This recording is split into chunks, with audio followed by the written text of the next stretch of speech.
Assalamualaikum warahmatullahi wabarakatuh. Semoga semua kebaikan terlimpah kepada kita semua. Amin ya rabbal alamin. Selain menjadi ulama, filsuf, dan ahli puisi, Abu Nawas juga mempunyai jiwa patriotisme. Sehingga bukan menjadi hal baru kalau Abu Nawas selalu ikut dalam peperangan untuk membela tanah airnya. Banyak kisah yang menceritakan keberanian Abu Nawas dalam berperang. Salah satunya adalah kisah ini. Berikut kisah lengkapnya. Suatu hari, ketika Abu Nawas nongkrong di warung, beberapa prajurit istana datang dan duduk di kursi yang bersebelahan dengan Abu Nawas. Tak lama kemudian, mereka mulai saling menyombongkan diri. Salah satu prajurit berkata, "Ketika aku ikut perang, di tengah pertempuran aku terluka parah. Beberapa pisau masih menancap di lenganku. Tapi aku terus berjuang. Bahkan dalam kondisi seperti itu, aku sanggup membunuh 5 orang prajurit." Prajurit lain tak mau kalah. "Itu sih belum seberapa. Waktu aku ikut perang, aku dikeroyok 10 orang pasukan musuh. Kapak menancap di kakiku dan tanganku terluka oleh beberapa pisau. Tapi aku tetap berjuang dan berhasil membunuh mereka semua." Mendengar cerita dua prajurit itu, Abu Nawas tak kuasa menahan emosinya. Ia berdiri sambil berkata, "Hei, kalian semua itu nggak ada apa-apanya kalau dibandingkan dengan perjuanganku." Prajurit lain yang sedang serius bercerita langsung menatap ke Abu Nawas dan bertanya, "Apakah Anda juga pernah ikut berperang, Tuan Abu?" "Ya ikutlah. Nih ya, dengerin. Waktu aku ikut dalam pertempuran, ada prajurit musuh yang tingginya 3 meter. Dia memotong kepalaku sampai kepalaku jatuh ke tanah. Lalu aku ambil kembali kepalaku dan kuletakkan di pundak seolah-olah tidak terjadi apa-apa. Kemudian aku kembali bertempur dan berhasil membunuh prajurit itu." Para prajurit terheran-heran mendengar bualan Abu Nawas yang menggelikan tersebut. Mereka saling berpandangan. Kemudian salah satu dari mereka tak bisa menahan tawa dan berkata, "Ah, itu tidak mungkin terjadi, Tuan Abu." Abu Nawas tersenyum bijak dan menjawab, "Ya, memang cerita itu tidak mungkin terjadi. Tapi tidakkah kalian menyadari bahwa cerita kalian juga terasa berlebihan dan tidak masuk akal? Seperti yang aku sampaikan tadi, penting untuk tetap jujur dan tidak membesar-besarkan diri." Salah satu prajurit yang merasa tersindir bertanya, "Apakah maksudmu kami tidak boleh menceritakan keberanian kami?" Abu Nawas menggelengkan kepalanya dengan tenang. "Bukan begitu. Keberanian dan pengalaman dalam perang memang pantas untuk dihargai. Namun alangkah baiknya jika kita bercerita dengan jujur dan tidak menambah-nambahinya. Keberanian sejati itu tidak perlu dibesar-besarkan." Prajurit lainnya mulai merenung dan salah satu dari mereka kemudian berkata, "Anda benar, Tuan Abu. Terkadang kita memang terlalu terjebak dalam keinginan untuk terlihat hebat di mata orang lain, sehingga sampai melupakan arti dari keberanian itu sendiri." Abu Nawas tersenyum hangat. Nah, tepat sekali. Keberanian sejati itu ketika kita melakukan hal yang benar tanpa perlu pengakuan ataupun pujian. Ayolah, kita saling mengingatkan untuk tetap rendah hati dan jujur dalam setiap cerita kita. Para prajurit merasa tersentuh oleh kata-kata Abu Nawas itu. Mereka menyadari bahwa kebanggaan sejati tidak berasal dari cerita yang dibesar-besarkan, tetapi dari ketulusan hati dan tindakan nyata. Mereka pun berterima kasih kepada Abu Nawas karena telah memberikan pelajaran berharga tersebut. Dengan pemahaman baru ini, para prajurit meninggalkan warung dengan hati yang lebih ringan dan penuh kesadaran. Mereka berjanji untuk menjadi lebih rendah hati dan jujur dalam setiap tindakan dan cerita mereka di masa mendatang.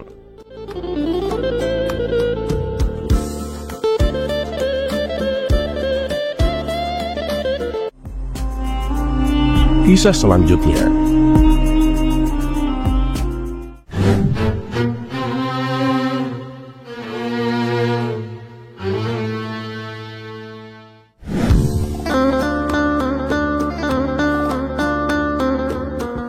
Dikisahkan ada seorang tukang cukur rambut yang terkenal dengan keahliannya yang sangat luar biasa.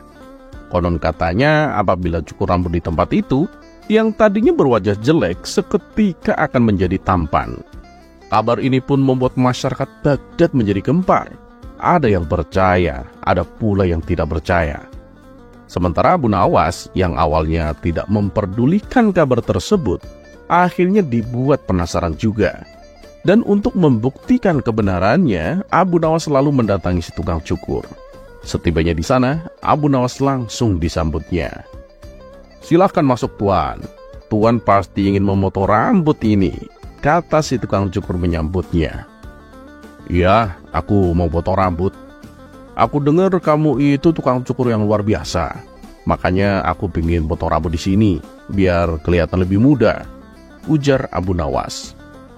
"Siap tuan, Anda datang di tempat yang tepat," timpal si tukang cukur.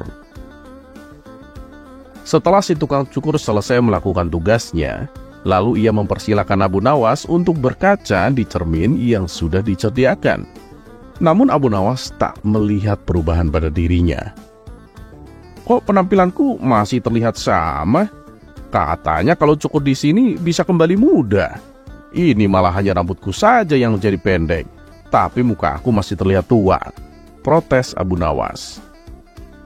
"Maaf tuan, saya ini hanya bisa potong rambut, bukan memotong usia," jawab si tukang cukur. "Iya, aku tahu itu. Tapi kan setidaknya biar kelihatan lebih tampan gitu loh," balas Abu Nawas. "Coba deh tuan bayangkan, saat usia tuan masih muda, dengan rambut yang seperti ini, dengan gaya style yang lebih muda, bukankah tuan akan kelihatan tampan?" ujar si tukang cukur. Mendengar alasan tersebut, Abu Nawas pun hanya tersenyum. Benar juga yang dikatakannya, batin Abu Nawas. Abu Nawas pun pergi meninggalkan si tukang cukur.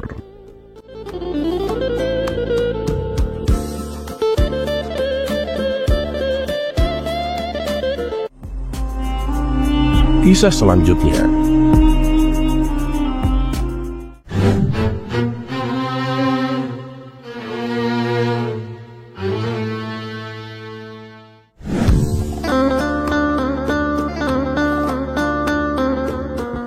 Dikisahkan ada seorang tuan tanah, tetangga Abu Nawas yang kaya raya.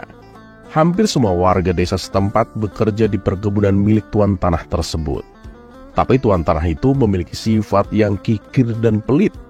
Tidak hanya itu saja, dia juga berprofesi sebagai rentenir. Abu Nawas yang bijaksana resah atas sifat tetangganya itu.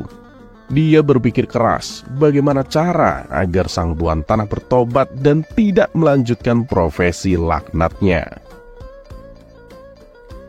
Setelah perenungan yang mendalam, ide cemerlang Abu Nawas pun muncul.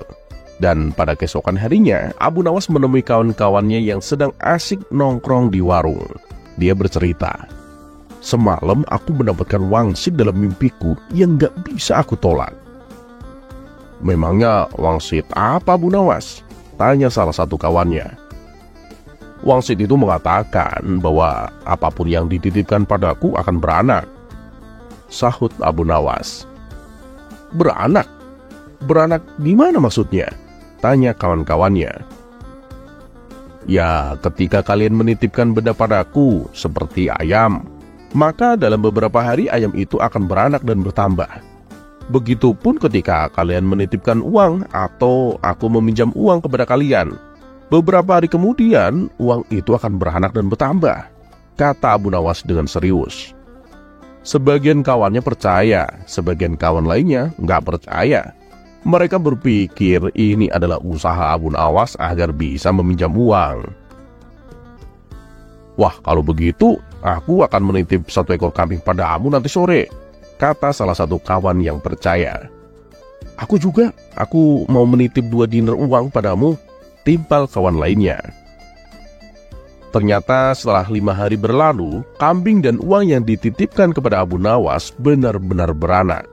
Dari 1 ekor kambing dikembalikan menjadi 5 ekor. Begitupun uang yang dititipkan. Dari 2 dinar dikembalikan menjadi 5 dinar. Berita kehebatan Abu Nawas ini tersebar luas ke penduduk desa. Berita itu sampai juga kepada telinga tuan tanah yang pelit dan berprofesi sebagai kang rentenir. Hingga pada suatu hari, tuan tanah bersama para pengawalnya mendatangi rumah Abu Nawas. Dia menanyakan, "Wahai Abu Nawas, kamu sedang butuh apa? Katakan saja, nanti aku bantu. Gak usah sungkan-sungkan." "Maaf tuan, sepertinya saat ini saya sedang tidak membutuhkan apa-apa," kata Abu Nawas. "Ya sudah, nanti kalau kamu perlu apa-apa, datang saja padaku. Gak usah sungkan-sungkan," timpal tuan tanah dengan senyum yang ramah, kemudian berlalu meninggalkan rumah Abu Nawas. Suatu sore Abu Nawas merasa lapar. Dia sudah tidak mempunyai apapun di dalam rumah untuk dimakan. Kemudian dia teringat akan tuan tanah dan rencananya dulu. Abu Nawas langsung mendatangi rumah si tuan tanah. Dia meminjam 3 butir telur untuk dimakan. 5 hari kemudian, Abu Nawas mengembalikan telur tersebut. Tuan tanah kaget ketika membuka bingkisan dari Abu Nawas. 3 telur tuan tanah kini menjadi 15 telur. "Abu Nawas, kamu mau butuh apa lagi? Ayam, kambing, apa uang? Silahkan, kamu mau butuh berapa?" tanya si tuan tanah dengan girang. "Enggak tuan, sepertinya saya sudah cukup. Saya lagi nggak butuh apa-apa," kata Abu Nawas beralasan. "Sudahlah Abu Nawas, nih ini aja nih, uang 100 dinar kamu bawa. Siapa tahu kamu nanti ada kebutuhan mendadak," kata si tuan tanah dengan menyodorkan sekantong uang berisi 100 dinar. "Waduh tuan, saya jadi nggak enak kalau begini. Saya jadi ngerepotin tuan," jawab Abu Nawas. "Gak apa-apa Abu Nawas, tenang aja. Tapi biasa ya, beranak," kata si tuan tanah penuh harap. "Oh siap tuan, saya akan menjaganya," jawab Abu Nawas. Kemudian Abu Nawas pun undur diri untuk pamit pulang. Tidak terasa 5 hari berlalu, Abu Nawas tak kunjung datang. Hingga 1 bulan pun Abu Nawas tak kunjung datang untuk mengembalikan uang milik tuan tanah. "Ya Abu Nawas, sudah 1 bulan aku menantimu, tapi kamu tidak datang juga ke rumahku," kata tuan tanah. "Oh iya tuan, sebenarnya dari kemarin-kemarin aku akan ke rumah tuan, namun aku sibuk sekali. Nah, berhubung tuan sudah ada di sini, sekalian ada yang ingin aku bicarakan juga tuan," kata Abu Nawas beralasan. "Oh apa-apa saudaraku, silahkan, apa yang ingin kau bicarakan?" timpal tuan tanah. "Jadi begini tuan, sebenarnya uang yang tuan pinjamkan kepadaku buru-buru beranak. 3 hari kemudian malah mati gak tersisa," terang Abu Nawas. "Apa maksudmu Abu Nawas?" tanya tuan tanah sambil emosi. "Kamu mau mempermainkanku ya?" sambung tuan tanah. "Ya bagaimana ya tuan ya? Karena memang ketika sesuatu itu bisa beranak, pasti sesuatu itu juga bisa mati tuan. Ya mungkin tuan lagi kena apesnya aja. Gimana kalau misalkan tuan pinjamkan uang ke saya lagi? Ya jangan banyak-banyaklah tuan, 500 dinar aja. Biar nanti kembalinya bisa menutupi uang yang mati kemarin," kata Abu Nawas memancing. "Gila kamu, 100 dinar aja mati, apalagi 500 dinar, ujar si tuan tanah sambil ngeloyor pergi. Ia tak berani memperpanjang urusan itu dengan Abu Nawas, karena ia tahu Abu Nawas adalah orang dekatnya kerajaan. Kalau sampai ia menuntut, yang ada malah dia yang bakalan masuk buih karena menjalankan bisnis rentenir laknatnya itu.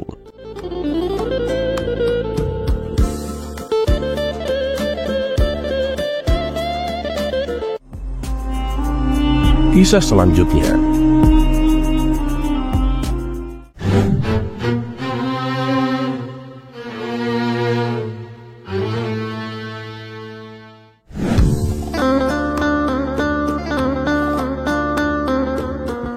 Pada suatu hari, Baginda Raja dan para menteri tampak sedang berkumpul di istana. Mereka membicarakan ingin kembali menguji kecerdasan Abu Nawas.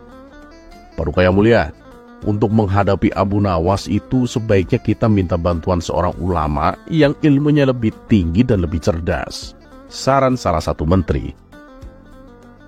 "Dulu aku pernah melakukannya, tapi nyatanya tebakan dari sang ulama dengan mudah dijawab oleh Abu Nawas," balas Baginda Raja. "Begini Paduka, saya punya kenalan seorang ulama dari negeri seberang.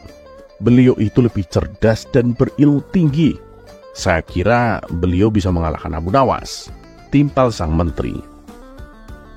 Baiklah, coba hadapkan segera ulama itu ke istana, perintah baginda raja.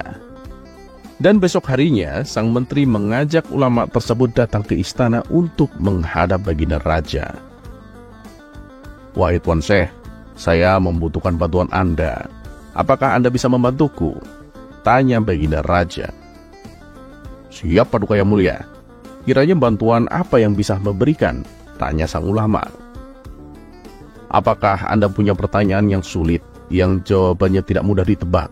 Tanya baginda raja. Oh itu, tentu Paduka. Saya punya pertanyaan yang sangat sulit. Tapi untuk siapa pertanyaan ini Paduka? Tanya sang ulama.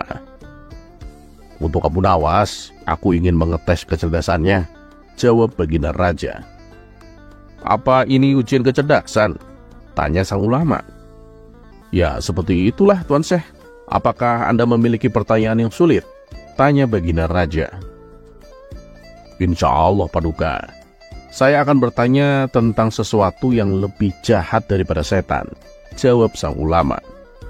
Baginda raja dan para menteri istana mencoba mencari jawabannya.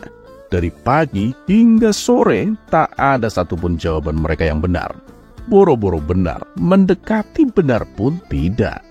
Setelah baginda raja yakin kalau pertanyaan itu adalah pertanyaan yang paling sulit, karena dirinya dan semua menteri juga tidak bisa menjawabnya, akhirnya baginda raja dan para menteri bersepakat mengundang Abu Nawas untuk datang ke istana. Dan esok harinya Abu Nawas pun datang memenuhi undangan baginda raja. Abu Nawas, hari ini ada tantangan untukmu. Aku akan mengujimu dengan pertanyaan dari seorang ulama yang jauh dari negeri seberang, kata baginda raja. Siap Paduka. Apa yang ingin ditanyakan? Tanya Abu Nawas. Silakan Tuan Syekh bertanya. Perintah baginda raja. Wahai Abu Nawas, berikanlah saya jawaban yang pasti atas pertanyaan saya ini. Menurut Anda, apakah ada yang lebih jahat daripada setan? Tanya sang ulama. Abu Nawas diam sejenak memikirkan jawaban yang tepat. Tiba-tiba ia berkata, ada Tuan Syekh. Apa itu Abu Nawas? Tanya sang ulama. Yang lebih jahat daripada setan adalah yang menciptakan segala kejahatan. Jawab Abu Nawas. Ya Abu Nawas, kamu memberikan jawaban yang tepat, kata sang ulama. Baginda raja dan para menteri kagum akan jawaban Abu Nawas yang tepat dalam sekali menjawab. Mereka akhirnya mengakui bahwa tidak ada seorang pun yang bisa mengalahkan kecerdasan Abu Nawas. Baginda raja pun memberikan hadiah kepada Abu Nawas atas kecerdasan dan kepintarannya dalam menjawab setiap ujian yang diberikan. Abu Nawas pun pergi dari istana dengan hati senang dan membawa pundi-pundi uang.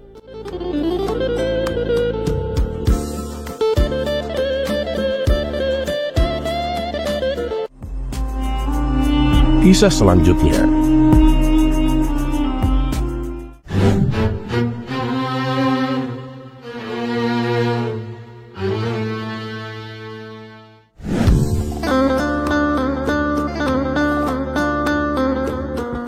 Suatu ketika, Abu Nawas telah melakukan kesalahan yang sudah kelewat batas hingga membuat baginda raja marah besar. Dan satu-satunya hukuman yang pantas ia dapatkan adalah hukuman mati dengan cara dipancung. Maka dibawa Abu Nawas ke tengah alun-alun, diapit oleh beberapa prajurit istana. Sementara Algojo yang akan mengeksekusi tampak sudah siap dengan pedang di tangannya. Baginda raja berkata, "Wahai Abu Nawas, sebelum kau menemui ajalmu, aku berikan kamu 2 keinginan." Abu Nawas kemudian membalas, "Ampun Paduka Yang Mulia, untuk kali ini biarlah hamba langsung dihukum mati saja Paduka. Sebab kalau saya menyebutkan 2 keinginan, saya tidak yakin Paduka bisa mengabulkannya." Mendengar perkataan tersebut, baginda raja merasa tersinggung. "Kamu jangan meremehkanku Abu Nawas. Asal kamu tahu, aku ini bisa dengan mudah mengabulkan keinginanmu," kata baginda raja. "Maaf Paduka Yang Mulia, sekali lagi saya mohon maaf. Meskipun Paduka adalah raja yang sangat berkuasa dan punya kekayaan, tapi saya tidak yakin Paduka bisa mengabulkan keinginan saya. sahut Abu Nawas. Merasa dirinya diremehkan, Baginda Raja tersulut emosinya. Oh, aku tahu maksudmu Abu Nawas. Kamu ingin langsung dihukum mati agar rakyat menganggapku sebagai raja yang zalim, begitu kan? Tapi ketahuilah, aku tidak akan membiarkan hal itu terjadi. Jadi aku akan tetap memberimu 2 keinginan sebelum kamu menemui ajalmu. Baiklah Paduka, kalau Paduka memaksa, saya akan mengatakan 2 keinginan saya. Tapi sebelumnya, izinkan saya bertanya kepada Paduka. Bila Paduka tidak sanggup mengabulkan, apakah Paduka akan membebaskan saya? Tanya Abu Nawas. Ditantang demikian, Baginda Raja tak mau kalah. Baik, aku setuju. Asalkan jangan minta dibatalkan hukuman matinya, atau jangan memintaku untuk melakukan perbuatan yang aneh-aneh, balas Baginda Raja. Hal itu tidak mungkin aku lakukan, Paduka, sahut Abu Nawas. Bagus, sekarang apa permintaanmu yang pertama? Tanya Baginda Raja. Permintaan saya yang pertama, saya ingin makan bawang putih 1 piring, jawab Abu Nawas. Baginda Raja pun tertawa dengan permintaan aneh tersebut. Hei Abu Nawas, jangankan bawang putih 1 nampan, kambing guling pun aku bisa dengan mudah mengabulkannya, kata Baginda Raja sambil tertawa. Maka dibawalah 1 piring bawang putih ke hadapan Abu Nawas. Abu Nawas pun memakan semuanya sampai tak tersisa. Sekarang apa permintaanmu yang terakhir? Tanya Baginda Raja.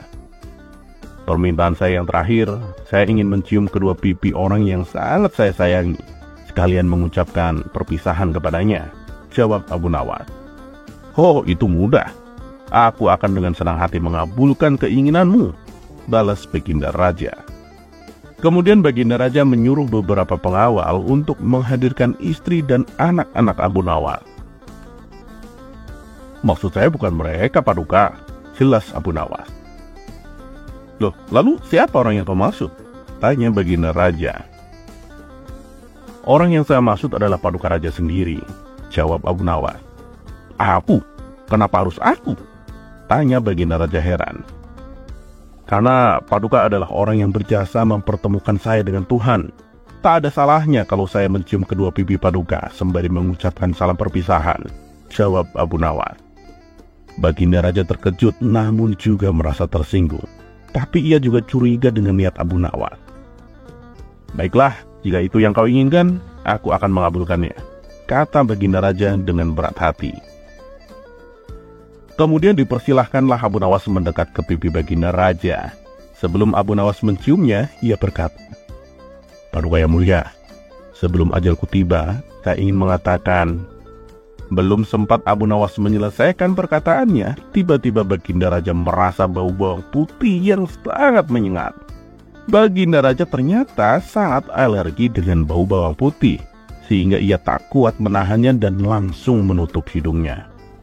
Berhenti, Abu Nawas, menjauh dariku, bentak Baginda Raja. Tapi Paduka, saya belum menyampaikan salam perpisahan, dan belum juga mencium kedua pipi Paduka, sahut Abu Nawas.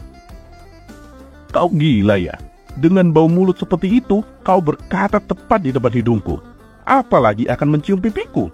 Bisa-bisa aku yang mati duluan sebelum kamu, hardik Baginda Raja. Lalu bagaimana ini Paduka?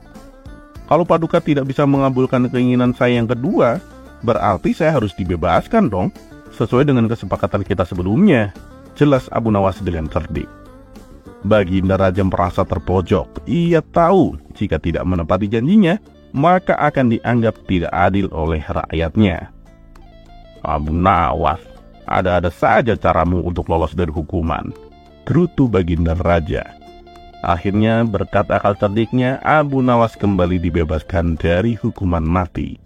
Abu Nawas pun tersenyum lega dan berterima kasih kepada Baginda Raja. Ia berjalan meninggalkan alun-alun dengan penuh rasa syukur, menyadari bahwa kecerdikan dan keberanian untuk berbicara jujur bisa menyelamatkannya dari situasi yang paling sulit sekalipun.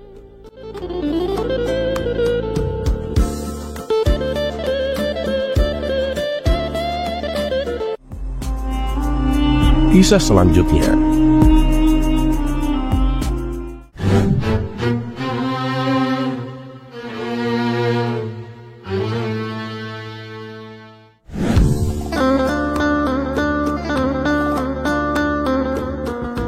Ketika hari raya Idul Adha, baginda raja berkurban hewan kambing dalam jumlah yang sangat banyak. Hal ini bertujuan agar seluruh rakyat Baghdad bisa mendapatkan bagian dagingnya secara merata. Masyarakat pun menyambutnya dengan sukacita.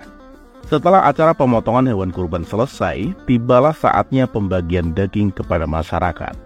Orang-orang pun berantusias mengantri di depan gerbang istana, termasuk Abu Nawas sendiri. Ketika datang giliran Abu Nawas, baginda raja bukan memberinya daging kambing, melainkan sekantong tepung gandum.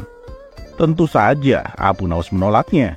Ia pun bertanya kepada baginda raja, "Paduka yang mulia, ini kenapa saya diberi tepung gandum, sementara mereka semua diberi daging kambing?" Baginda raja kemudian membalas, "Aku lakukan ini karena aku sayang dan peduli kepadamu, Abu Nawas." Abu Nawas pun heran mendengarnya. "Sayang? Sayang bagaimana maksud Paduka?" tanya Abu Nawas. "Bukankah kamu punya riwayat penyakit darah tinggi?" "Aku khawatir, Abu Nawas, nanti penyakitmu jadi kambuh," jawab baginda raja. Disinilah Abu Nawas baru mengetahui bahwa baginda raja sengaja ingin mengerjainya. "Sejak kapan aku punya penyakit darah tinggi?" gerutu Abu Nawas dalam hati. Tapi namanya saja Abu Nawas, ia pantang mundur sebelum mendapatkan apa yang diinginkannya. Dengan akal cerdiknya, ia berusaha mengelabui rajanya itu. "Kalau Paduka memberi saya tepung gandum, justru Paduka itu tidak sayang kepada saya. Karena tepung gandum itu lebih berbahaya daripada daging kambing, Paduka," kata Abu Nawas. "Maksudmu bagaimana, Abu Nawas?" tanya baginda raja. "Apakah Paduka tidak tahu kalau tepung gandum itu lebih cepat memicu darah tinggi dibandingkan daging kambing?" jelas Abu Nawas. "Pendapat dari mana itu? Atau jangan-jangan itu hanya karanganmu saja?" balas baginda raja. "Ini sudah terbukti loh, Paduka," ujar Abu Nawas. "Baik, kalau kamu bisa membuktikannya, aku akan memberimu hadiah yang banyak. Tapi syaratnya harus masuk akal. Tapi kalau kamu tidak bisa membuktikannya, kamu akan aku hukum," terang baginda raja. Kemudian terlintas di benak Abu Nawas untuk balik mengerjai rajanya. "Siap, Paduka yang mulia. Saya tidak akan membuktikannya kepada orang lain, tapi langsung kepada Paduka sendiri. Kita akan bersama-sama membuktikannya agar Paduka lebih yakin." "Apakah Paduka bersedia?" tanya Abu Nawas. Baginda raja pun menyanggupinya, dan menurutnya ini akan lebih baik karena ia tidak akan tertipu oleh kecerdikan Abu Nawas. Maka dimulailah penelitian uji coba antara Abu Nawas dan baginda raja. Pada hari pertama, baginda raja dan Abu Nawas duduk dalam satu meja. Baginda raja diberi hidangan berupa roti dari hasil adonan tepung gandum, sementara Abu Nawas diberi hidangan berupa gulai kambing. Pada hari kedua, baginda raja diberi roti yang sama dan Abu Nawas diberi sop kambing. Pada hari ketiga, baginda raja masih diberi hidangan berupa roti satu piring, sedangkan Abu Nawas diberi hidangan kambing guling. Tiba-tiba baginda raja naik darah. Ia membanting piring hingga pecah berantakan sambil marah-marah. "Apa-apaan ini, Abu Nawas? Setiap hari aku selalu diberi roti gantung, sedangkan kamu selalu makan daging kambing," bentak baginda raja penuh emosi. Abu Nawas hanya cengengesan mendengarnya. Hal ini membuat baginda raja bertambah emosi. "Kamu jangan meledekku, Abu Nawas. Katakan, apa maksud dari perbuatanmu ini?" tanya baginda raja.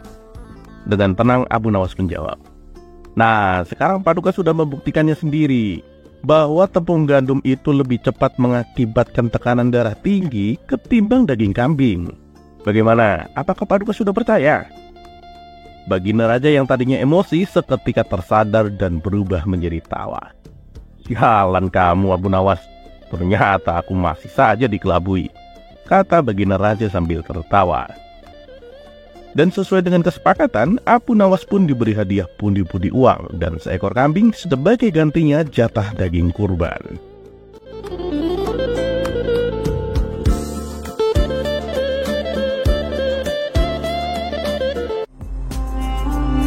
Kisah selanjutnya.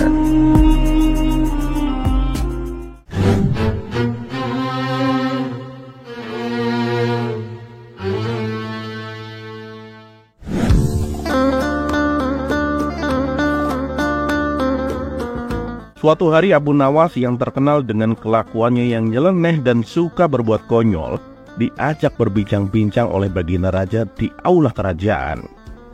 "Ya Abu Nawas, beberapa bulan ini aku heran dengan penampilanmu," kata Baginda Raja. "Heran kenapa Paduka?" tanya Abu Nawas. "Perasaan tidak ada yang berubah dengan penampilan saya." "Coba kau lihat, sekarang kamu itu lebih sering membawa tongkat.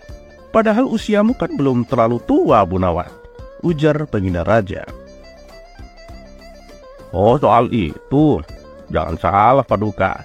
Ini tongkat ajaib. Dengan tongkat ini saya bisa membuat orang lupa dengan dirinya sendiri," tutur Abu Nawas. "Masa sih? Coba kau buktikan," pinta Baginda Raja. Abu Nawas pun mengambil tongkatnya dan menunjuk ke salah satu orang petugas istana. "Berapa umurmu?" tanya Abu Nawas.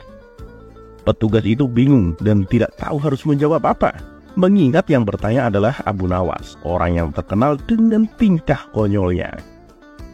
Benar saja bisa jadi salah, apalagi menjawab salah, pikir si petugas istana. Akhirnya petugas istana tersebut memilih untuk menjawab, "Tidak tahu Tuan." "Nah Paduka, lihat sendiri kan, dia bahkan tidak tahu umurnya sendiri," celetuk Abu Nawas. Sontak tingkah Abu Nawas ini membuat Baginda Raja tertawa terpingkal-pingkal. "Kamu luar biasa Abu Nawas. Ada kehebatanmu selain itu?" goda Baginda Raja. Abu Nawas lalu membalas dengan candaannya.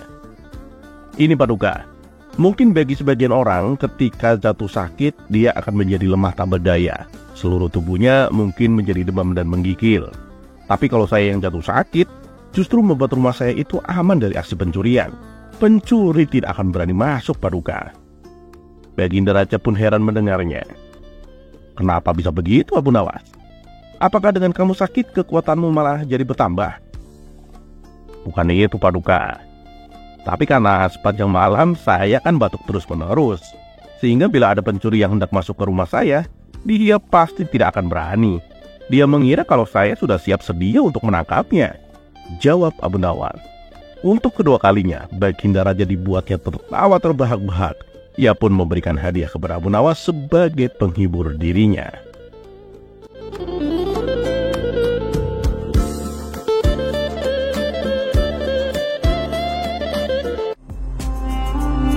Kisah selanjutnya.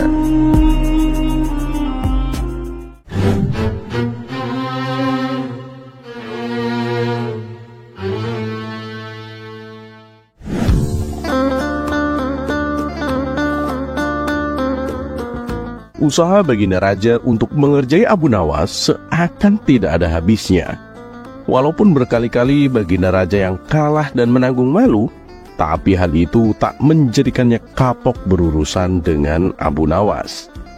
Baginya, semua tantangan yang diberikan kepada Abu Nawas hanyalah lelucon hiburan untuk menghibur dirinya, yang seharian penat dengan urusan kerajaan. Dan pada cerita kali ini, Baginda Raja memerintahkan kepada Abu Nawas untuk membawakan karpet ajaib, yaitu sebuah karpet yang bisa terbang. Kisah ini berawal ketika Baginda Raja membaca sebuah buku yang berisi dongeng seorang pemuda bernama Aladin, di mana Aladin ini mempunyai karpet ajaib yang selalu bisa membawanya terbang kemanapun ia pergi. Karena merasa tertarik dengan dongeng tersebut, Baginda Raja menyuruh Abu Nawas untuk membawakan karpet yang sama persis seperti milik Aladin. Mendengar itu, Abu Nawas pun tak habis pikir. Hanya gara-gara sebuah buku dongeng, Baginda Raja tega memberinya tugas yang sangat tidak masuk akal. "Ampun Paduka yang mulia, tapi itu kan hanya sebuah dongeng Paduka.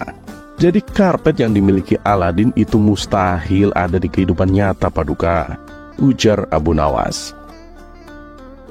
"Nah makanya, tugasmu adalah membuatnya menjadi nyata. Kalau kamu berhasil, aku akan memberimu hadiah yang banyak.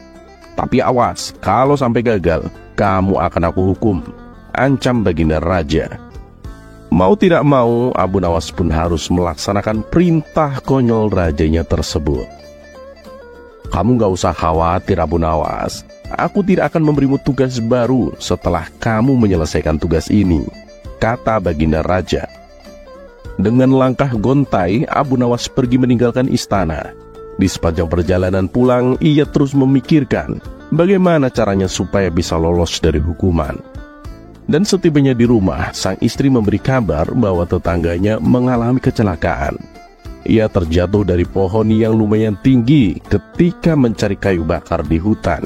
Akibatnya salah satu kakinya patah dan terluka parah dan harus dipotong. Kenapa nggak disembuhin aja? Kasianlah kalau harus dipotong, tanya Abu Nawas. Iya sih, tapi sayangnya udah nggak bisa disembuhin. Kalaupun nggak dipotong, kakinya juga sudah tidak berfungsi, jelas sang istri. Mendengar jawaban tersebut, terbesit sebuah ide di benak Abu Nawas akan sebuah jalan keluar untuk menyelesaikan tugas dari Baginda Raja. Dan hari yang ditentukan pun telah tiba. Abu Nawas segera berangkat menuju istana. Di tangannya ia membawa gulungan karpet yang terbungkus rapi dan diberi wewangian. Bagaimana Abu Nawas? Apakah kamu sudah mendapatkan apa yang aku inginkan? Tanya Baginda Raja. Sudah Paduka yang mulia. Ini dia karpet ajaib yang Paduka inginkan, jawab Abu Nawas. Ia pun menggelar karpet tersebut dan menyuruh Baginda Raja untuk duduk di atasnya. Namun, setelah sekian lama duduk, karpet itu tak kunjung terbang. Abu Nawas, ini kenapa nggak terbang? Kamu jangan mempermainkanku, Abu Nawas, bentak Baginda Raja. Oh tidak Paduka, mana berani saya mempermainkan Paduka. Karpet ini saya dapatkan dari jin sakti penunggu pohon Paduka. Jadi nggak mungkin nggak bisa terbang. Sebentar Paduka, saya cek dulu. Oh alah, ternyata ini penyebabnya. Pantas saja nggak mau terbang, kata Abu Nawas sambil menunjuk pinggiran karpet yang terpotong. Maksudmu bagaimana Abu Nawas? Tanya Baginda Raja. Ya bagaimana bisa terbang Paduka? Karpetnya aja sudah tidak utuh lagi. Ada bagian yang telah terpotong, jawab Abu Nawas. Lalu bagaimana ini? Coba kamu betulkan Abu Nawas, pinta Baginda Raja. Waduh, maaf Paduka yang mulia. Tugas saya adalah membawa karpet terbang, bukan membetulkannya. Itu sudah di luar kewajiban tugas saya Paduka, jelas Abu Nawas. Terus siapa yang akan membetulkan karpet ini? Tanya Baginda Raja. Itu bukan urusan saya dong Paduka. Silahkan Paduka cari orang lain saja. Sesuai dengan apa yang Paduka katakan sebelumnya, bahwa saya tidak akan diberi tugas baru setelah menyelesaikan tugas yang satu ini.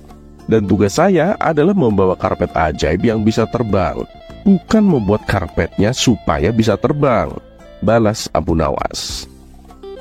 Baginda Raja pun tak bisa membantah perkataan Abu Nawas itu. Usahanya kali ini untuk mengerjai Abu Nawas kembali mengalami kegagalan. Yang ada malah Abu Nawas mendapatkan hadiahnya yang sangat banyak.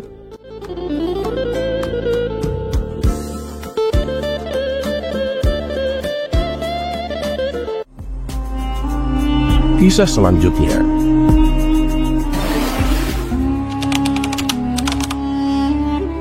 Di balik kecerdasan otaknya, ternyata Abu Nawas memiliki beberapa keterampilan yang mumpuni. Salah satunya adalah sebagai seorang penjahit. Dan bahkan sebelum menjadi orang kepercayaan Raja Harun ar-Rasyid, ternyata Abu Nawas pernah bekerja sebagai penjahit pada majikan yang bernama Tuan Amir. Ia bekerja dengan rajin, sehingga dengan mudah mendapatkan kepercayaan dari majikannya. Bagi majikan, Abu Nawas merupakan salah satu karyawan yang teladan. Meski demikian, Tuan Amir mengerti kebiasaan buruk Abu Nawas yang kerap kali meminum atau memakan makanan kepunyaan tuannya. Pada suatu hari, Tuan Amir datang dengan membawa satu kendi madu. Melihat majikannya datang dengan membawa sebuah kendi, Abu Nawas menghampiri majikannya. "Wahai Tuan, untuk apa kendi itu? Bolehlah aku meminta isinya?" tanya Abu Nawas. Karena khawatir madu itu akan diminum Abu Nawas, maka majikannya terpaksa berbohong. Abu Nawas, kendi ini berisi racun, dan aku tidak mau nanti kamu mati karena meminumnya, jawab sang majikan. Abu Nawas yang memang mengerti benar bahwa kendi yang dibawa majikannya itu khusus untuk madu, ia tidak dapat berbuat banyak. Tak lama setelah itu, sang majikan pun pergi keluar. Pada saat itu, Abu Nawas memutar otak untuk bisa meminum madu itu tanpa menyinggung perasaan majikannya. Karenanya, Abu Nawas menjual sepotong pakaian. Hasil penjualannya itu kemudian ia gunakan untuk membeli roti.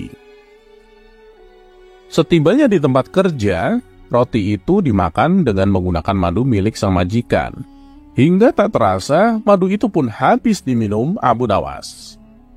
Madu itu terasa sangat nikmat, sehingga membuat Abu Nawas merasa sangat kekenyangan. Abu Nawas kemudian kembali melanjutkan pekerjaannya tanpa menunjukkan gelagat yang mencurigakan. Namun, tak lama kemudian, majikannya datang dengan membawa sepotong roti. Alangkah terkejutnya Tuan Amir ini ketika mendapati tutup kendinya terbuka dan madu di dalam kendi itu sudah habis tak tersisa. Tak hanya itu, Tuan Amir juga mendapatkan sepotong pakaiannya telah hilang.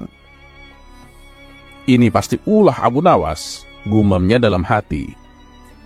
Tuan Amir pun langsung menghampiri Abu Nawas yang lagi sibuk bekerja menjahit pakaian. "Hei Abu Nawas, apa sebenarnya yang telah terjadi? Mengapa isi kendi ini habis dan sepotong pakaian telah hilang?" tanya Tuan Amir. "Maaf Tuan, tadi sewaktu Tuan pergi, ada sekelompok pencuri datang mengambil pakaian Tuan," kata Abu Nawas. "Lantas, apa yang kamu lakukan terhadap pencuri itu?" tanya Tuan Amir lagi. Mendapatkan pertanyaan yang terus-menerus dari majikannya, Abu Nawas semakin berpura-pura gemetar. Tapi meski demikian, dia tetap tidak kekurangan akalnya. "Saya ketakutan Tuan dan tidak bisa berbuat apa-apa," kata Abu Nawas. "Lantas, mengapa isi kendiku hilang? Apakah juga diminum oleh pencuri itu?" tanya Tuan Amir. "Oh tidak Tuan," jawab Abu Nawas dengan polosnya. "Lalu siapa yang telah meminumnya?" tanya Tuan Amir lagi. "Sekali lagi mohon maaf Tuan Majikan. Karena takut akan dimarahi oleh Tuan, maka saya putuskan untuk memilih bunuh diri saja, menggunakan racun yang ada di dalam kendi itu," jelas Abu Nawas. Mendengar pengakuan jujur dan keahlian akal Abu Nawas, Tuan Amir yang semula akan marah, akhirnya mengurungkan niatnya. Ia sadar jika semua itu juga kesalahannya, karena telah berbohong kepada bawahannya. Dan begitulah cara Abu Nawas untuk mendapatkan madu gratis.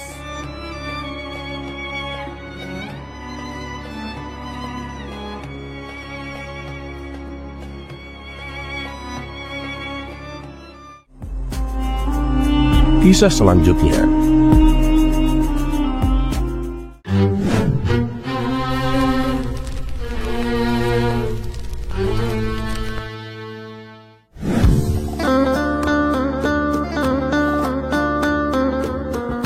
Suatu ketika, Abu Nawas mendengar kabar bahwa di sebelah tempat pemandian umum ada toko minyak wangi yang menjual candu. Di mana candu tersebut katanya, apabila ada orang yang menghisapnya, kesadarannya akan hilang alias mabuk. Karena penasaran, Abu Nawas pun timbul keinginan untuk mencobanya. Maka berangkatlah ia menuju toko minyak wangi tersebut. Ia lalu membeli sedikit candu dan dibawanya ke pemandian umum. Sambil berendam di air, Abu Nawas menghirup candu tersebut. Tapi setelah candu itu habis, Abu Nawas tak merasakan apapun. "Ah, dasar omong kosong. Apanya yang bisa membuat mabuk? Aku masih waras begini dan sama sekali nggak kehilangan akal," gumam Abu Nawas dalam hati. Merasa dirinya kena tipu, ia pun keluar dari kolam pemandian dan hendak meminta ganti rugi. Ia pun berjalan dengan mantap seperti seseorang yang sedang menahan amarah. Orang-orang yang melihat perilaku Abu Nawas ini menjadi heran dan bertanya, "Kamu mau kemana Abu Nawas?" tanya mereka. "Aku akan ke penjual minyak wangi itu, mau minta ganti rugi aku," jawab Abu Nawas. "Memangnya kenapa?" tanya mereka. "Dia telah menipuku. Katanya candu yang dijual bisa memabukkan dan bisa membuat orang kehilangan akal. Tapi aku sama sekali tak merasakan apapun," Aku masih waras, dan aku juga baik-baik saja, jawab Abu Nawas. Spontan orang-orang tertawa mendengarnya. Coba kau perhatikan, apa yang sedang kau kenakan itu, Abu Nawas, seloroh mereka. Abu Nawas pun langsung melihat ke dirinya sendiri. Spontan ia terkejut dan heran. Loh, kenapa aku bisa telanjang begini? Batin Abu Nawas dengan ekspresi wajah bingung. Begitu menyadari dirinya dalam keadaan telanjang, Abu Nawas pun segera berlari ke kolam dan menceburkan diri.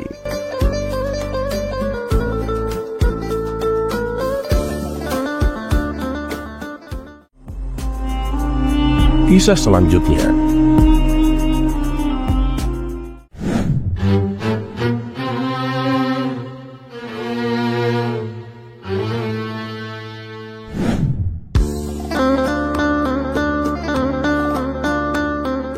Dari sekian banyak kisah kocak dan kejeniusan Abu Nawas, banyak yang membuat kita tertawa sampai ke alam mimpi. Dan salah satu kisah kocak itu adalah saat Abu Nawas mengajari keledai untuk membaca. Dalam dunia dongeng, keledai identik dengan hewan yang dungu.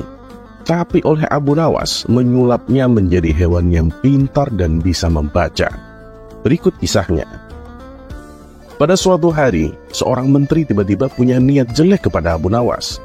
Dia iri pada perhatian raja yang dianggapnya berlebihan kepada Abu Nawas. Tanpa ada sebab, menteri itu memberikan seekor keledai kepada Abu Nawas. Abu Nawas, ini ada keledai. Ajari keledai ini untuk membaca. Dalam 2 minggu, datanglah kembali kemari. Kita akan lihat hasilnya, ujar sang menteri. Abu Nawas pun menerima perintah menteri itu, kemudian berlalu tanpa banyak kata.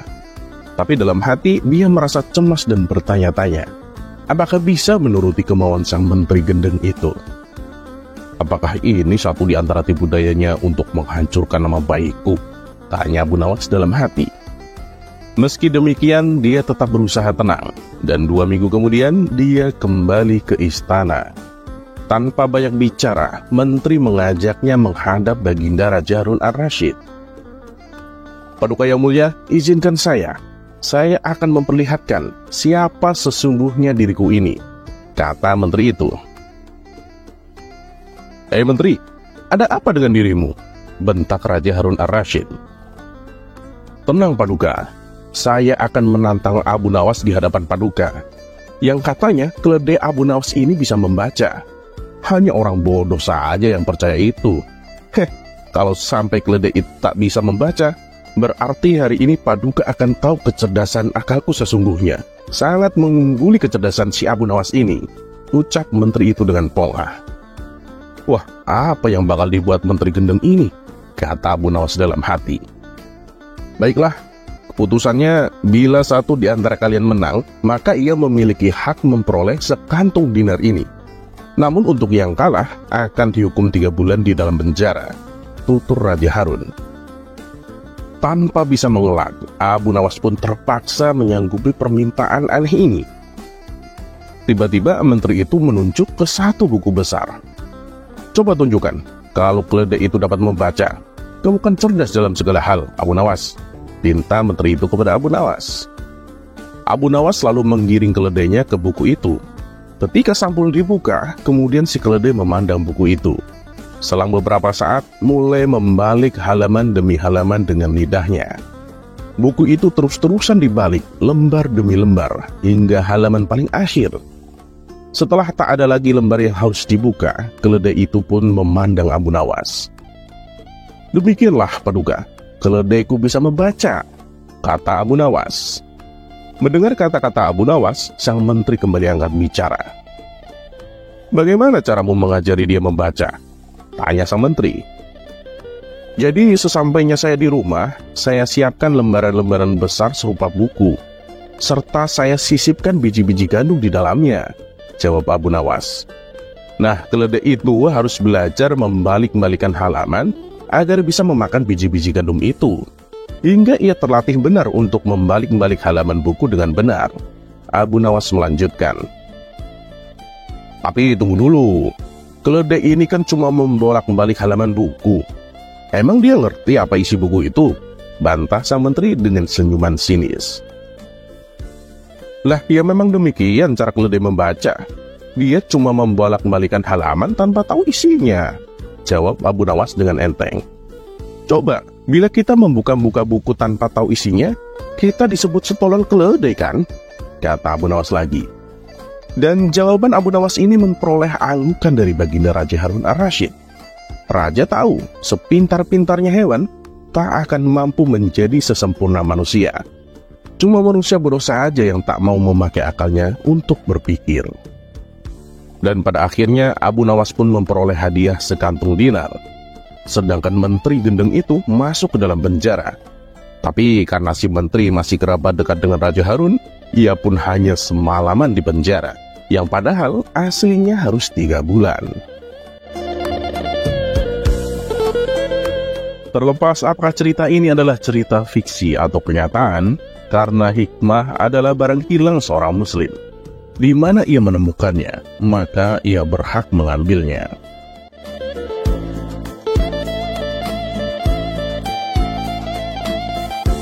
Dan satu yang harus selalu kita tahu, bahwa Allah Subhanahu wa Ta'ala tidak pernah menjanjikan bahwa langit itu selalu biru, bunga selalu mekar, dan mentari selalu bersinar. Tapi ketahuilah bahwa Dia selalu memberi pelangi di setiap badai, senyum di setiap air mata, berkah di setiap cobaan, dan jawaban di setiap doa.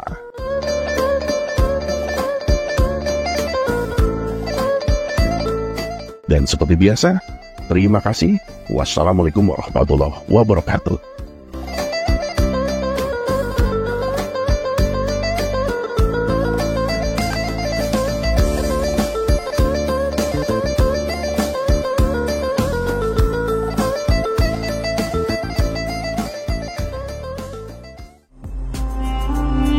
Kisah selanjutnya.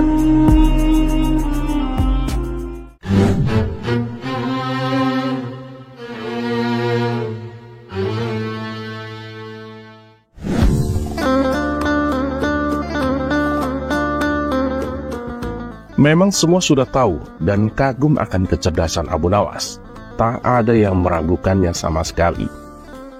Pada suatu hari, Raja Harun ar-Rasyid telah mempermalukan Abu Nawas dengan menyiram air kencing di depan para tamu undangan. Abu Nawas pun hanya bisa terdiam. Namun dalam hati, dia merencanakan sesuatu di hari yang lain. Berikut kisahnya. Figur Abu Nawas ini memang sangat lihai dalam menyelesaikan masalah. Tak hanya lucu saja, akan tetapi juga bijaksana. Sehingga Abu Nawas tidak dapat dianggap enteng. Raja sangat bangga memiliki warga seperti Abu Nawas ini. Namun, di sisi lain, dari diri Abu Nawas juga sangat menjengkelkan Raja. Karena ulahnya yang selalu tidak tahu diri. Oleh karena itulah, baginda Raja tak pernah berhenti memeras otaknya untuk membalas Abu Nawas. Seperti pada tahun-tahun sebelumnya, setiap bulan Rabiul Awal diadakan acara Maulid Nabi. Sambil tersenyum, baginda Raja bergumam dalam hati. Awas kamu Abu Nawas, kali ini kamu pasti kena. Acara Maulid Nabi pun tibalah waktunya dan diselenggarakan di istana. Pada saat itu, semua pembesar negeri hadir, termasuk putra-putra mahkota dari kerajaan sebelah. Termasuk pula Abu Nawas ikutan diundang. Dengan perintah raja, semua yang hadir di acara Maulid Nabi tersebut dipersilakan untuk berdiri dan kemudian disirami dengan air mawar yang menebarkan bau harum. Kecuali Abu Nawas, dia disiram dengan air kencing. Setelah disiram dengan air kencing tersebut, jadi sadarlah Abu Nawas kalau dirinya telah dipermalukan di depan para pembesar negeri. Dia dibungkam 1000 bahasa dan hanya bisa bergumam dalam hati. Baiklah Paduka, hari ini Paduka telah memberiku kuah tak sedap. Esok hari aku akan membalasnya. Sejak saat itu Abu Nawas tak pernah menjejakkan kakinya di istana. Raja pun menjadi kangen dibuatnya karena kelucuannya saat bercerita. Ketika Raja memanggilnya ke istana, rupanya Abu Nawas tidak bersedia dengan alasan sakit yang membuat tubuhnya lemah lunglai. Karena khawatir telah terjadi sesuatu dengan diri Abu Nawas, Raja pun ingin menengoknya, diiringi dengan beberapa petinggi kerajaan. Pucuk dicinta, ulam pun tiba. Begitu mendengar raja menuju ke rumahnya, Abu Nawas yang dalam keadaan segar bugar itu pun langsung memasang aksi.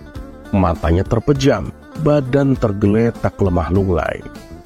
Namun sebelum dia beraksi demikian, dia telah terlebih dahulu menyuruh istrinya menyiapkan obat ajaib yang berbentuk bulatan kecil, di mana di antara bulatan obat ajaib itu terdapat 2 butir yang dibubuhi sesuatu di dalamnya. Tak berapa lama kemudian, raja sudah ada di depan pintu rumah Abu Nawas. "Wahai Abu Nawas, apa yang kamu telan itu?" tanya baginda raja. "Ya inilah yang disebut obat ajaib, Paduka. Resepnya hamba peroleh lewat mimpi tadi malam. Jika hamba menelan 2 butir, niscaya akan sembuh," jawab Abu Nawas yang terlentang dan segera bangun setelah menelan pil yang kedua. "Wah, kalau begitu aku juga mau minum obat ajaib itu, Abu Nawas," kata baginda raja. "Baiklah tuanku, Paduka berbaringlah dan pejamkan mata seperti hamba sekarang ini. Tidak boleh duduk, apalagi berdiri," kata Abu Nawas. Maka raja pun menuruti perintah Abu Nawas. Begitu mata raja terpejam, Abu Nawas cepat-cepat memasukkan butiran obat ajaib yang telah dibubuhi sesuatu ke mulut raja. Tiba-tiba saja, baginda raja bangkit sambil membelalakkan matanya. "Hei Abu Nawas, engkau memberiku makan tinja ya?" kata baginda raja. Maka Abu Nawas pun segera bersimpuh sambil memberi hormat kepada rajanya. "Dulu kan Paduka memberi hamba kuahnya. Ya, jadi sekarang hamba memberi isinya. Nah, kalau Paduka tidak memberi hamba uang 1000 dinar, kejadian ini akan hamba ceritakan kepada khalayak ramai," kata Abu Nawas sedikit mengancam. "Diamlah hai Abu Nawas, jangan ngomong ke siapa-siapa. Nanti aku akan memberimu uang 1000 dinar," kata baginda raja. Setelah kejadian itu, raja dan semua pengikutnya kembali ke istana. Mereka pun menyiapkan pundi-pundi yang berisi uang 1000 dinar. Nah, untuk kesekian kalinya, Abu Nawas berhasil memperdayai rajanya, bahkan berhasil memalak rajanya. Terlepas apakah cerita ini adalah cerita fiksi atau kenyataan, karena hikmah adalah barang hilang seorang muslim. Di mana ia menemukannya, maka ia berhak mengambilnya.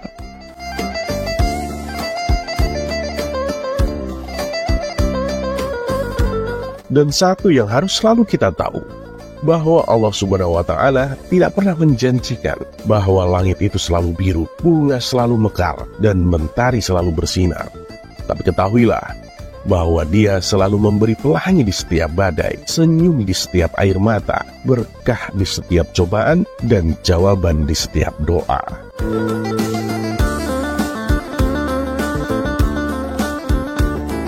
Dan seperti biasa, terima kasih. Wassalamualaikum warahmatullahi wabarakatuh.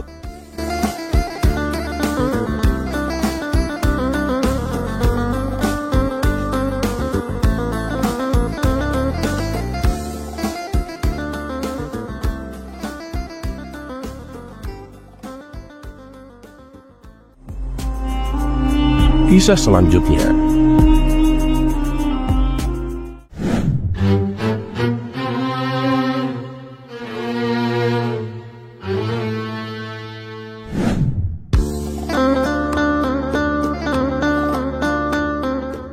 Selain dikenal dengan kekonyolannya sebagai ulama sufi, Abu Nawas juga mempunyai kebijaksanaan yang sangat mendalam. Tidak jarang, semua masalah yang diadukan kepada dirinya bisa diselesaikannya dengan baik, tanpa merugikan kedua belah pihak. Dan satu lagi dari Abu Nawas, ternyata ia adalah pembisnis yang handal. Di balik kesuksesannya dalam dunia bisnis, ada saja, dan sudah pasti ada, orang yang iri.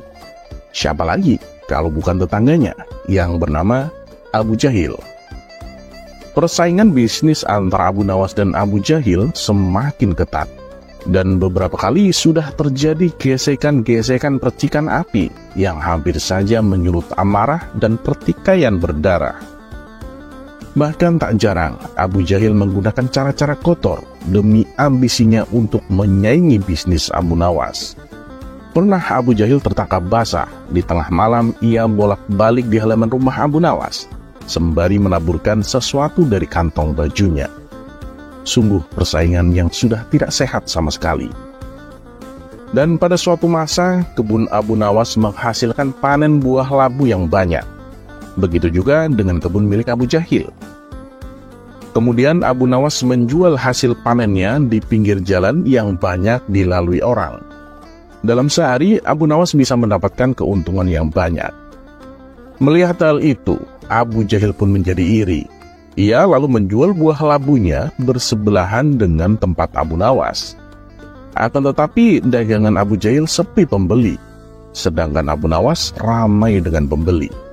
Dalam hati, Abu Jahil bertanya, "Ini kenapa ya dagangan Abu Nawas lebih laku? Padahal buah labunya sama-sama besar. Rasanya juga sama-sama enak. Wah, jangan-jangan Abu Nawas pakai dukun nih," pikir Abu Jahil. Setelah diamat-amati, ternyata penyebabnya adalah harga buah labu yang dijual Abu Jahil sangatlah tinggi. Ia menjual dengan harga 5 dinar. Sementara Abu Nawas hanya mematok harga sewajarnya, yaitu 3 dinar. Tak ingin kalah saing dengan Abu Nawas, pada keesokan harinya, pagi-pagi sekali, Abu Jahil membawa sesuatu dibungkus dengan kain putih yang sudah agak sedikit kotor. Ia menggantungnya di bawah meja tempat ia jualan. Dan sebelum Abu Nawas datang, ia menaburkan sesuatu di tempat biasa Abu Nawas jualan. Kemudian Abu Jahil mengganti harga jual buah labu miliknya menjadi 1 dinar. Harga yang terbilang sangat murah. Bahkan harga tersebut bisa membuatnya menjadi rugi. Tapi hal itu tak diperdulikan oleh Abu Jahil, karena tujuan utamanya hanya satu, yaitu membuat dagangan Abu Nawas tidak laku. Tapi ada satu kebodohan Abu Jahil. Ia sama sekali tak pernah belajar dengan siapa selama ini ia bersaing. Ya, Abu Nawas. Orang yang mempunyai sejuta akal cerdik untuk menghadapi setiap masalah. Ketika Abu Nawas sudah datang dan segala sesuatunya sudah beres untuk mulai berjualan, ia merasakan sesuatu yang aneh dengan lapaknya, ataupun lapak milik Abu Jahil. Tanpa menunggu lama, Abu Nawas pun langsung menghampiri tempat jualan Abu Jahil. "Abu Jahil, benar itu kamu jual labu cuma 1 dinar?" tanya Abu Nawas. "Weh, ya bener dong. Abu Jahil nih, jualan sambil bersedekah," jawab Abu Jahil dengan angkuhnya. "Wah, keren kamu. Gimana kalau labunya aku borong semua?" tanya Abu Nawas kembali. Dengan tertawa penuh kemenangan, Abu Jahil berkata, "Boleh saja. Kamu pasti nggak mampu bersaing denganku, iya kan?" ledek Abu Jahil. Sambil tersenyum, Abu Nawas membalas, "Iya Abu Jahil, kamu memang cerdik." Akhirnya Abu Jahil menjual semua buah labunya dengan harga 1 dinar per bijinya. Setelah menerima uang dari Abu Nawas, Abu Jahil pun berkata, "Sekarang kau harus mengaku kalah Abu Nawas. Untuk hal lain kau boleh menang, tapi kalau soal dagang, akulah yang paling cerdik, Abu Jahil."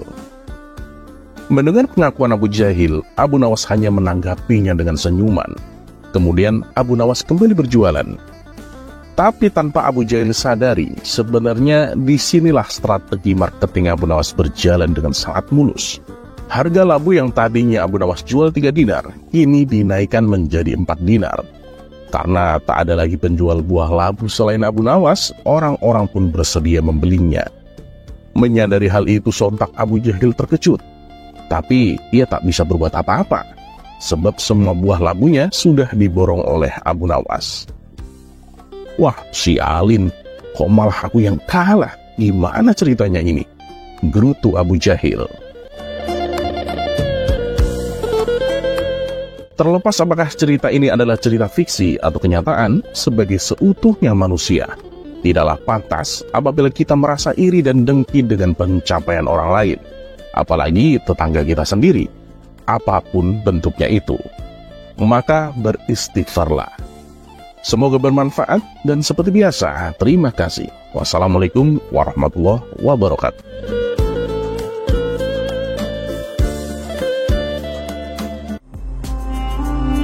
kisah selanjutnya.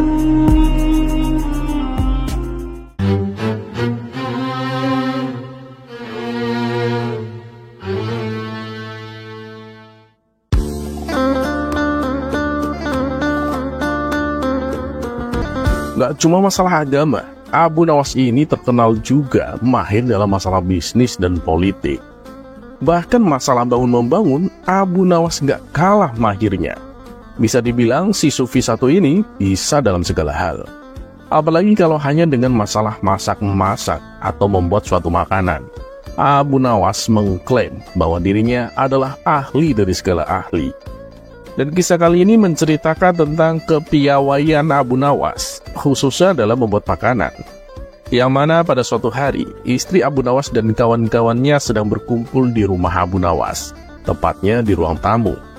Mereka membahas hidangan yang akan dibuat untuk merayakan Hari Raya Idul Fitri. Nanti kalau suamiku datang, jangan membahas masalah ini di hadapannya ya, kata istri Abu Nawas. Lah, memangnya kenapa? Tanya kawan-kawannya heran. Suamiku itu loh, selalu bertingkah seolah-olah dia itu serba bisa dan tahu segalanya. Tapi giliran disuruh ngebuktiin, ada saja alasannya untuk mengelak, jawab istri Abu Nawas. Oh, jadi begitu. Tenang, semuanya aman, balas kawan-kawannya. Mereka pun lalu melanjutkan diskusinya. Dari hasil pertemuan tersebut, mereka bersepakat untuk membuat roti. Dan tak berselang lama, datanglah Abu Nawas yang pulang dari mencari kayu bakar. Melihat banyak ibu-ibu berkumpul di rumahnya, Abu Nawas menghampiri mereka dan kemudian bertanya, "Wah, lagi ngomongin apa ini ngumpul-ngumpul begini?" Salah satu kawan istri Abu Nawas keceplosan memberitahukannya, "Kami sedang berencana membuat roti, Tuan Abu."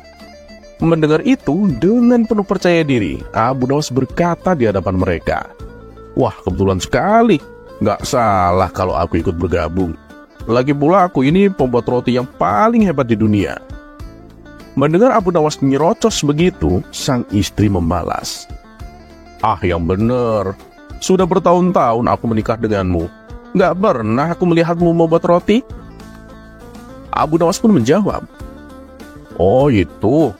Jadi sebenarnya begini, bukannya aku nggak pernah membuat roti, hanya saja bahan-bahan yang diperlukan itu nggak pernah menyatu dalam waktu yang bersamaan. Kalau pas ada tepung, tapi nggak ada ragi. Kalau lagi ada ragi, tepungnya yang nggak ada. Dan ketika ada tepung dan ragi, akunya yang nggak ada. Gimana mau bikin roti coba?" Mendengar jawaban tersebut, kawan-kawan istri Abu Nawas tertawa terpinggal-pinggal. Sementara Abu Nawas masuk ke dalam meninggalkan mereka semua.